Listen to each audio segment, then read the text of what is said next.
¿Qué tal, amigos? Muy buenas tardes. Muy buenas tardes tengan todos ustedes. Nos da un enorme placer poder saludarlos desde este foro, atrás de cámaras, micrófonos, en Vanguardia, Veracruz. Y estamos transmitiendo en la ciudad o desde la ciudad de Poza Rica de Hidalgo, en el norte del estado. Y les mando un fuerte, caluroso abrazo a todas aquellas personas que nos ven, que nos siguen, que nos mandan sus comentarios, aunque no podemos leerlos porque es corto el tiempo y nos entretendríamos. Pero sobre todo me da un inmenso placer estar con ustedes. Bueno, a raíz del día de ayer, la tarde de ayer domingo, que el señor presidente Andrés Manuel López Obrador dio su informe trimestral, él solito, en el patio de Palacio Nacional. Yo, si hubiera sido presidente, mi informe, ¿para qué voy a estar solo ahí en el patio? Mejor desde mi oficina, desde mi escritorio, pues rindo mi informe, ¿no? Con todas las cámaras y todo lo que ustedes quieran. Pero a mí en lo personal no me pareció ni el formato de estar ahí parado, ni el fondo del informe, porque en realidad fue más de lo mismo, nos quedó a deber de todo. Primero, porque faltó que anunciara la ayuda a las pequeñas y medianas empresas de nuestro país, que son las que generan casi el 60% de empleos a nivel nacional. Ok, comparto la idea de él de no querer ayudar a las empresas transnacionales. Y yo también estoy de acuerdo con él.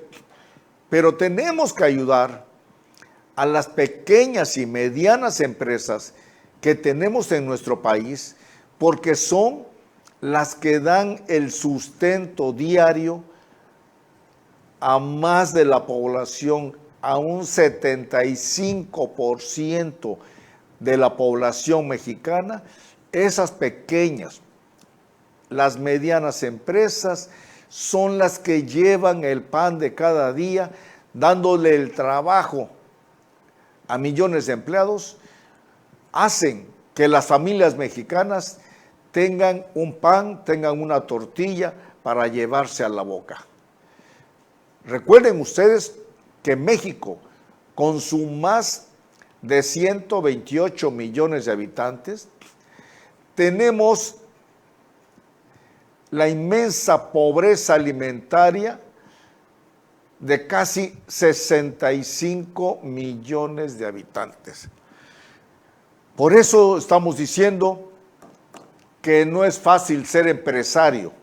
No es fácil, porque no se está recibiendo la ayuda de nadie. Vamos a ver por qué no es fácil ser empresario.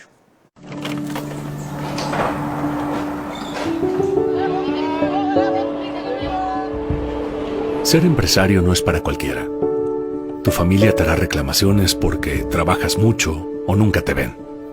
Tus empleados te harán reclamaciones porque sentirán que los estás explotando sin entender que estás compartiendo el beneficio, pero no el riesgo. Tus acreedores te harán reclamaciones porque sentirán que te estás haciendo rico a costa de ellos. Tu salud te hará reclamaciones porque habrá días que no comas bien, que no duermas lo suficiente. Si las cosas salen bien, te tendrán envidia. Dirán que tuviste suerte, que hiciste fraude, que te lo regalaron. Si las cosas salen mal, dirán que eres un tonto. Hablarán de cómo se debería haber hecho, aunque ellos nunca lo hayan intentado siquiera. Si hay ganancias, si hay fama, tendrás muchos amigos, muchos de ellos falsos. Si hay pérdidas, nadie te dirá, necesitas ayuda, necesitas un préstamo, te ayudo a recomenzar. En general, familiares, clientes, proveedores, empleados, pareja, te criticarán, te culparán, te exigirán. Por ello, ser emprendedor, ser empresario, es una de las labores más honrosas y dignas de admiración que existen. Hay mucho en juego y casi nadie lo valorará. Y aún así, tienes fe. Luchas por un sueño y estás mejorando la vida. No solo la tuya, sino de todos los involucrados. Otros se preocupan por llevar comida a su mesa. ¿Tú? Emprendedor, empresario, te preocupas por llevar comida a varias mesas además de la tuya. Los partidos políticos, los funcionarios públicos, las grandes obras, las campañas electorales, todo se hace con los impuestos que pagamos.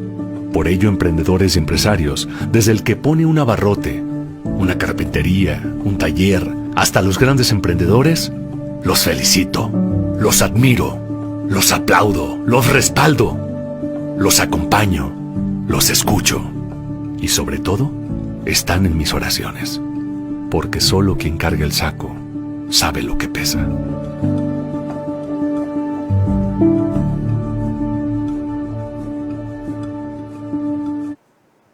¿Ya vieron ustedes por qué no es fácil ser empresarios? Porque hay que llegar primero y salir a lo último. Hay que invertir su propio dinero. Hay que preocuparse porque nuestro negocio esté flotante. Hay que preocuparnos por darle los salarios a los empleados. Preocuparse porque tengan las condiciones generales de trabajo, tengan todo. A un empleado no le interesa si hay utilidades o hay pérdidas. ¿Por qué? Porque tienen, tanto ellos como nosotros, que llevar el sustento a sus hogares. Pero por eso no es fácil ser empresario. Bueno, el viernes 3 de abril, el viernes pasado de este año 2020, esta fecha va a ser recordada como el día en que los Estados Unidos de Norteamérica lo volvió a hacer. Ganó la Tercera Guerra Mundial sin disparar una sola bala, un solo misil, para nada.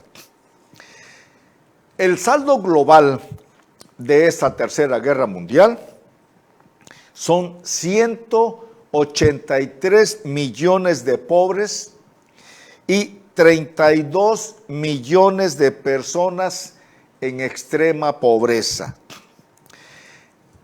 Les voy a dar la cronología porque así se llama nuestro programa de hoy. En el año de 1973, fue la fecha en que los Estados Unidos de Norteamérica y Arabia Saudita firmaron un acuerdo comercial. Todas las operaciones de compraventa de petróleo crudo se deberían realizar en petrodólares, así le llamaron, petrodólares. Eso fue en 1973. Después, en el año de 1982, fue la fecha en que los organismos financieros mundiales, como son el Banco de México y el Fondo Monetario Internacional, determinaron que la moneda que a partir de esa fecha iba a regir las operaciones financieras del mundo iba a ser el petrodólar, o sea, es el dólar americano apreciado con el dólar, perdón, con el petróleo, sostenido, el dólar sostenido por la cantidad de petróleo, las reservas petroleras de Estados Unidos de Norteamérica. Bueno, 12 años más tarde, el 1 de enero de 1999, fue la fecha en que los países de Europa se unieron para hacer frente al petrodólar y crearon el euro, una moneda soportada por todas las reservas de oro y plata unificadas y en conjunto de todos los países europeos. Bueno,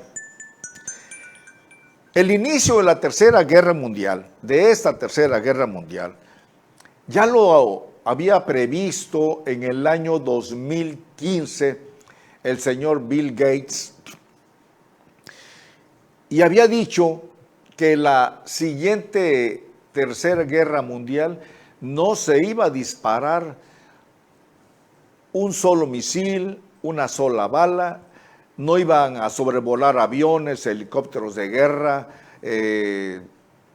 portaaviones, barcos, no, nada. Bill Gates dijo en el año 2015 que la próxima guerra mundial se desataría, pero a través de la guerra bacteriológica. Se iban a desatar bacterias y virus para terminar con los seres humanos de cada país sin dañar los bienes materiales de esos países.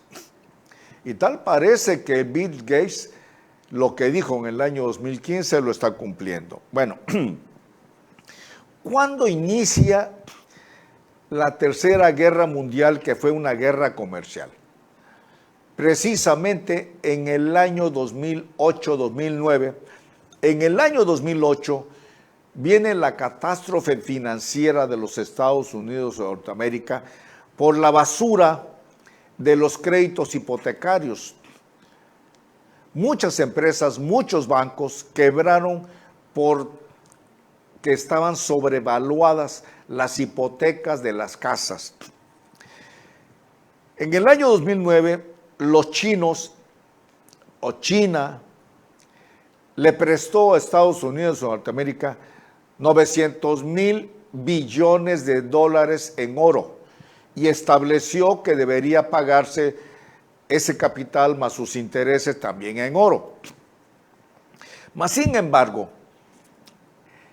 posteriormente Estados Unidos inició una guerra con China y fue en el 26 de marzo del año 2018 en que China firmó 12 acuerdos comerciales para que el petróleo se comprara y se vendiera en la moneda china, en yuanes. Entonces, el yuan, para manejar las compraventas de petróleo, nace al mundo y da vida al famoso petroyuan. Así como los Estados Unidos de Norteamérica crearon su petrodólar, así los chinos crearon su petroyuan. Singapur aceptó que todo el crudo, Tailandia, todos comenzaron los países asiáticos a firmar acuerdos y en una cooperación con China para pagar en petroyuan todo lo que compraran de energéticos a los chinos, a cambio de firmar un acuerdo con el país asiático en manufactura, tecnología y apoyo en armamento. Hong Kong también aceptó que el crudo que le comprara a China lo iba a hacer en yuanes. Y así comenzaron a caer o a firmar acuerdos, entre ellos Japón, también aceptó que el crudo que comprara a China iba a ser en yuanes. Todo a cambio de que China le permitiera vender a Japón vehículos, hierro, acero, productos plásticos. Ya el 30 de marzo del año 2018, China y Estados Unidos se declararon abiertamente su guerra comercial. Para el 6 de junio del año 2019 fue la fecha en que Rusia y China se vuelven aliados comerciales y ambos, los dos grandes países poderosos económicamente hablando, Rusia y China, deciden enfrentar a los Estados Unidos de Norteamérica y en esa guerra existente firmaron 32 acuerdos comerciales. Posteriormente, ya en octubre del 2019, se prepara la antefirma del acuerdo comercial más importante en la historia del mundo. China, dispuesta a comprarle todo el petróleo que produzca Rusia, firma un convenio con esta gran nación donde acepta 32 acuerdos comerciales en tecnología, en armamento, en acero, en todo, y China acepta construir un mega oleoducto desde Rusia hasta China. Todo el petróleo, todo el gas, todos los energéticos que comprara China iban a ser trasladados desde Rusia con un oleoducto que los chinos iban a pagar, iban a construir. Entonces, a eso se le llama la gran jugada maestra de Rusia y China. Posteriormente, el 1 de diciembre del año 2019, Rusia y China volvieron a firmar 3 acuerdos comerciales en los cuales Rusia le abastece de crudo a China como su principal comprador. No logra alcanzar, no logra convencer Rusia a China de ser su proveedor exclusivo. No. Se compromete China a comprarle la gran mayoría de petróleo. Y también se compromete a construir otros 8 megagasoductos en Asia, con los cuales China iba a garantizar el abastecimiento de gas natural a sus países aliados como Vietnam, Taiwán, Singapur, Malasia, Japón, Rusia y la India. Todo esto fue aceptado por los rusos para que toda la compra de energéticos, el petróleo, el gas y todo lo que estaba vendiendo Rusia a Estados Unidos, a China, los chinos le pagaran con petroyuanes, la moneda china. El mismo día, 1 de diciembre del año pasado, el año 2019, China hace el anuncio de la existencia del coronavirus y le dieron en llamar coronavirus 2, síndrome respiratorio agudo. Un virus modificado, el virus de la gripe, pero modificado a nivel laboratorio, que es altamente contagioso, pero como es muy pesado, ese virus se transmite en microgotas.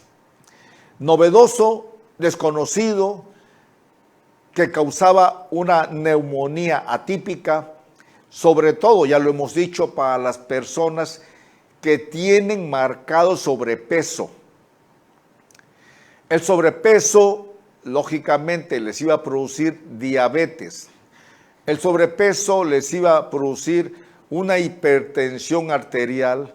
¿Por qué? Porque el exceso de peso, la grasa, el volumen de grasa en nuestro cuerpo, nuestro corazón se iba a forzar en bombear sangre, en mandar sangre a todo nuestro cuerpo. Bueno, sobrepeso, hipertensión arterial, diabetes y riñones. Al ser atacados por esta neumonía típica, lógicamente, ¿qué iba a venir? Pues la muerte. Bueno, el día 4 de diciembre del año 2019, después de que habían transcurrido 3 días de que China había dado a conocer en el mundo de la existencia del coronavirus, China trata de imponer el orden mundial en el manejo, la compraventa de todos los hidrocarburos, de todos los energéticos. Y junto con China cierran sus filas Japón, Rusia, para el control de gas natural en Europa. España, Portugal, Grecia e Italia se unen también a la política china para que las operaciones financieras de compra y venta de hidrocarburos se realizara en yuanes. China entonces pretendió hacer un macroducto para abastecer de gas natural casi a todos los países europeos. Posteriormente, el 8 de diciembre del año 2019, China cierra sus fronteras para tratar de controlar la propagación del virus, del coronavirus. Y entonces China declara estado de emergencia, que era el efecto esperado por los chinos, declarar el estado de emergencia. Al hacerlo de esta manera, la bolsa de valores de China se colapsa. Y el 12 de diciembre del año 2019, las empresas, fíjense bien, las empresas de origen occidental, o sea, europeas y norteamericanas, empresas de tecnología, de química, de manufactura, con instalaciones en territorio chino, hacen el anuncio más importante, que es el anuncio que esperaban los chinos, es el anuncio que esperaban los inversionistas. Las empresas norteamericanas europeas decretan el cierre temporal y la posibilidad del retiro del territorio chino. Entonces todas las acciones caen y nadie quería comprar las acciones de esas empresas norteamericanas y europeas. Ya lo dijimos hace como un mes, fue una jugada maestra para que los chinos, esas acciones que valían, un ejemplo les dije, en la mañana valían $1 y por la tarde, a las 3 de la tarde, valían 1 centavo. De inmediato el gobierno chino dio la orden para que todas las acciones de esas empresas fueran compradas por el gobierno chino o por capital chino a través de sus inversionistas. Así, esa fecha, el jueves 26 de diciembre, el gobierno chino compró el 63% de las acciones de absolutamente todas las empresas norteamericanas y europeas que estaban instaladas en territorio chino. Entonces, los Estados Unidos de Norteamérica llaman a cuenta a Arabia Saudita, y Arabia Saudita, que no se había metido en todo este problema, declara una guerra comercial petrolera contra Rusia. Y recordemos que ya lo dijimos también, que Rusia no aceptó bajar la producción petrolera porque los rusos dijeron que si Arabia Saudita estaba precisamente proponiendo eso, era para ayudar al gobierno de los Estados Unidos de Norteamérica y a la economía de Norteamérica. Entonces, en lugar de reducir la producción de petróleo Rusia, por el contrario, manifestó que iba a incrementar la producción de petróleo y así iba a afectar el precio, iba a hacer que el petróleo cayera de precio para acabar con la economía de los Estados Unidos de Norteamérica y de los demás países productores de petróleo que no estaban aliados ni con China ni con Rusia. Entonces, el precio de barril de petróleo en esa fecha de diciembre sufrió la caída más alta y drástica en los últimos 18 años. Cayó un 47%. Arabia Saudita hizo esta jugada para que obligar a Rusia a bajar la producción de petróleo sabiendo que no lo iba a hacer Rusia. Pero al que iban a afectar directamente, Arabia Saudita iba a afectar las reservas petroleras de los Estados Unidos de Norteamérica, sin que pareciera que lo estaba atacando directamente a Arabia Saudita, a los norteamericanos, echándole la culpa de que toda esa guerra comercial, el daño que estaba ocasionando la caída del precio del petróleo, estaba siendo provocada por los rusos. Posteriormente, el 17 de enero del año 2020, Estados Unidos comienza a jugar su ajedrez político y declara que el coronavirus es una enfermedad global, es una enfermedad letal. El coronavirus, dice Estados Unidos, causa la muerte de inmediato y detona una alerta mundial. El 19 de enero, 2 días después de que Estados Unidos declara la pandemia, le solicita a la Organización Mundial de la Salud la intervención para analizar el riesgo de contagio y mortalidad causada por el coronavirus. 19 de enero del año 2020. 23 de enero del año 2020, Estados Unidos crea un Consejo de Salud Mundial y propone la creación de un grupo de científicos y médicos de varios países para el estudio profundo de esa enfermedad del coronavirus. El 2 de marzo del año 2020 aparece otra nueva cepa del virus, pero modificada y alterada en Italia y España. Y esa nueva cepa resultó ser más contagiosa, más agresiva que la que había aparecido en China originalmente el 1 de diciembre del año 2019.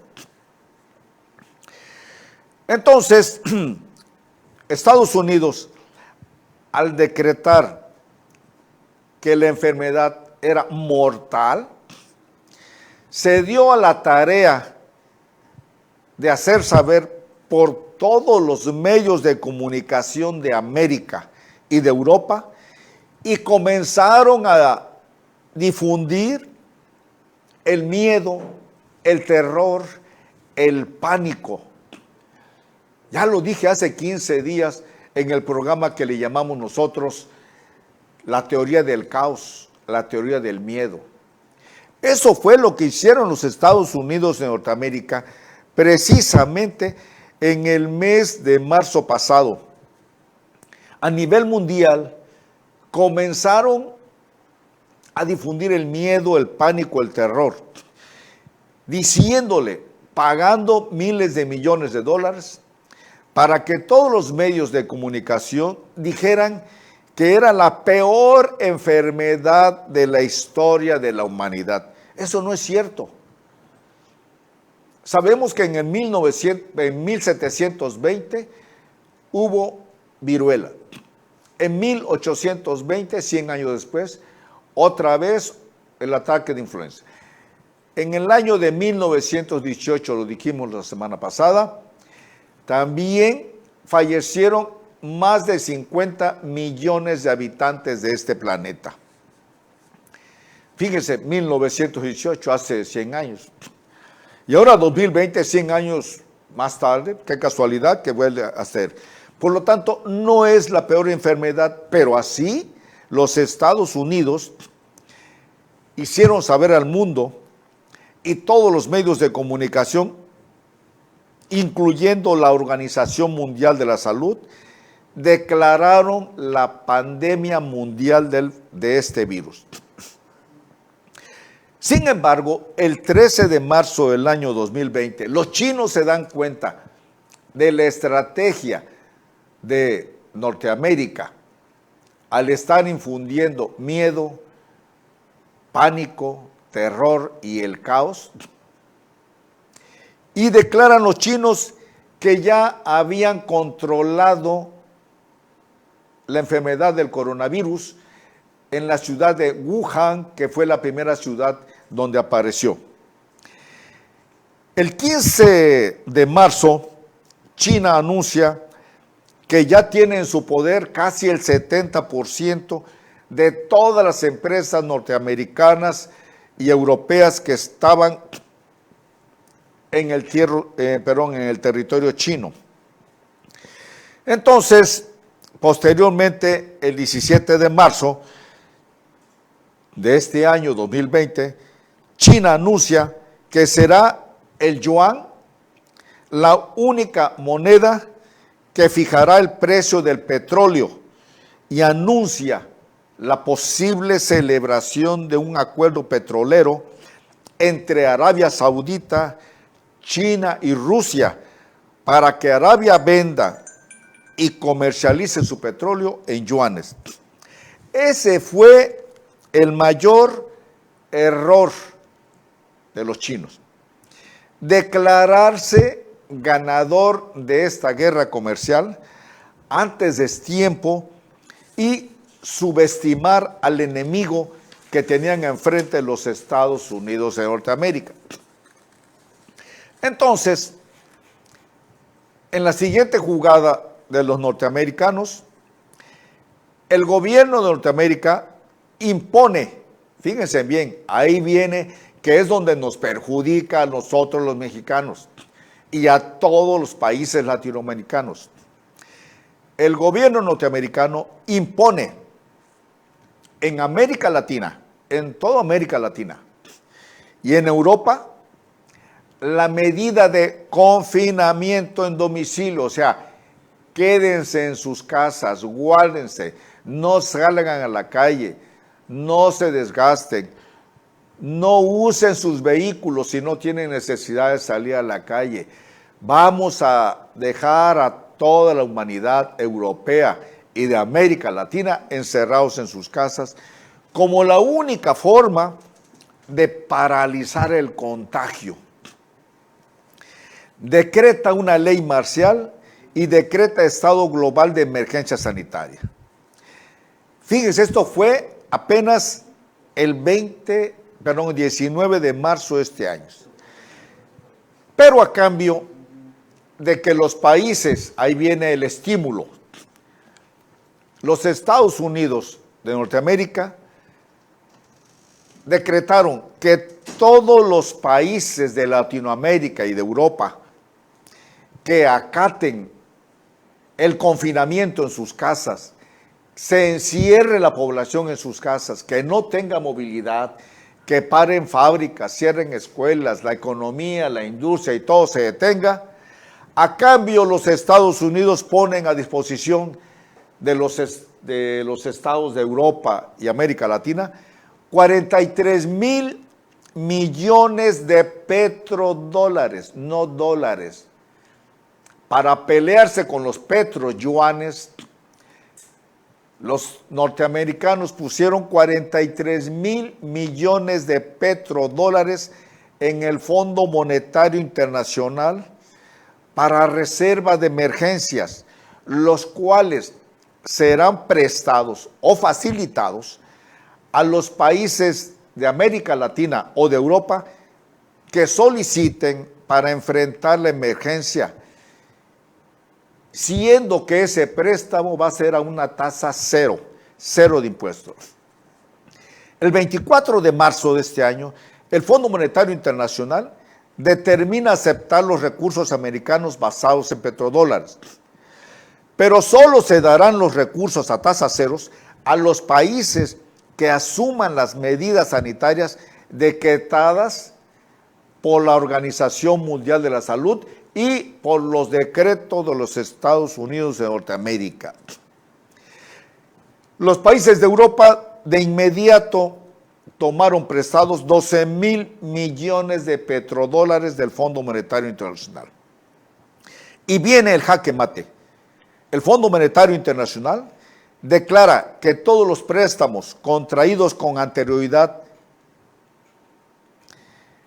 van a ser solventados, o sea, van a ser pagados con petrodólares. Ninguna otra moneda más en el mundo va a poder pagar sus adeudos con el Fondo Monetario Internacional y con el Banco Mundial. Ahí fue el jaque mate donde los Estados Unidos de Norteamérica volvieron a hacer prevalecer los petrodólares por encima de los petroyuanes. Esto, el día 3 de abril, viernes 3 de abril de este año, se declaró que únicamente en el mundo valían para pagar las deudas del Banco Mundial y el Fondo Monetario Internacional los petrodólares, no la moneda china. Ahí fue. Entonces, los Estados Unidos de Norteamérica se convirtieron en los amos y señores del universo, haciendo que los países enemigos doblaran las manos. 3 de abril, doblaron las manos. Pero ¿qué creen, queridos amigos? De todo esto, ya el señor presidente Andrés Manuel López Obrador tenía pleno conocimiento.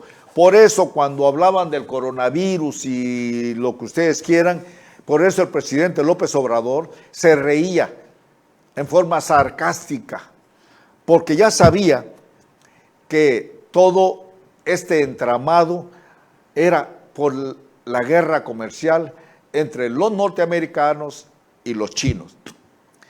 El saldo de esta guerra fueron millones de familias en pobreza extrema. ¿Qué más?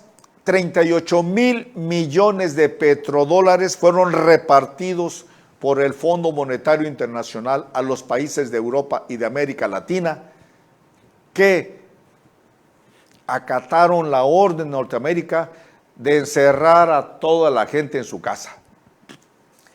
Hago la aclaración que el presidente Andrés Manuel López Obrador no aceptó tomar un solo centavo de préstamo que le estaba ofreciendo el Fondo Monetario Internacional, ni un solo dólar.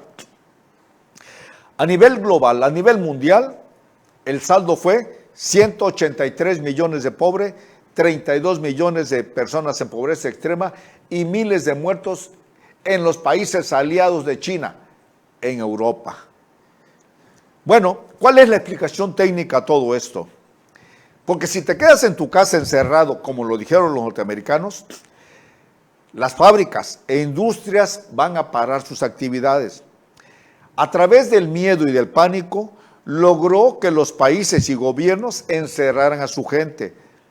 ¿Qué se deja de consumir? Lo primero que se deja de consumir en el mundo, los hidrocarburos. Si estás en tu casa, no usas el coche, no hay transporte. La fábrica cerrada, no usa luz, no usa gas, no usa diésel. En fin, todo paralizado.